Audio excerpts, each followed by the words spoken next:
Dude, are you thinking of getting a Dell? You might want to think again. Yesterday, computer maker Dell admitted to pre-installing software on certain computers that came with a self-signed root certificate that created a security hole that could allow attackers to access your personal data. This mini scandal looked a lot like the Lenovo Superfish disaster we reported back in the spring. Except unlike Lenovo, Dell admitted culpability right away and linked to a guide on how to remove the software. And then today, just as they provided a security update that removes the software automatically, Computer World reports on another dangerous certificate deployed by another Dell tool. The first certificate was issued by eDell Root, and it was discovered by users and posted on Reddit. Dell says it wasn't used to advertise to you, as Lenovo's Superfish software was. Rather, it was intended to provide the system service tag to Dell Online support. And it was not intended to allow attackers to use cryptography to impersonate HTTPS-protected websites, but that is what it was able to do. The second certificate is called DSD Test Provider. It's installed by an application called Dell System Detect, or DSD. If you want to learn more about what Dell machines are affected and how you can help yourself and your friends and family who might be affected, you can listen to today's episode of Security Now with Steve Gibson and Leo.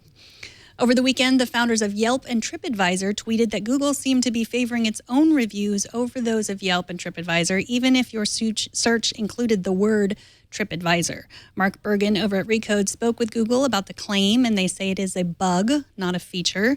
In the past, Google has promised not to use their algorithmic power to take over the world in this particular fashion, and they say they are still keeping that promise. For now, a Google spokesperson told Recode that the results noted were due to a recent code push that they are working quickly to correct.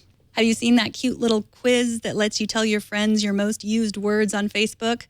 So people can see how much you love your life and your family and running and dancing and sunshine. Believe me, we already know that if we're friends on Facebook. According to the New York Times, more than 17 million people have taken the quiz. So if you're on Facebook at all, I'm guessing that you have seen someone else's list of most used words, even if you haven't taken the quiz yourself. The tool was created by a South Korean company called VonVon, and it requires you to log in to use it. If you read the terms of service, you'll see that VonVon will store your data for an unlimited amount of time on servers throughout the world, and they reserve the right to share that data with third parties.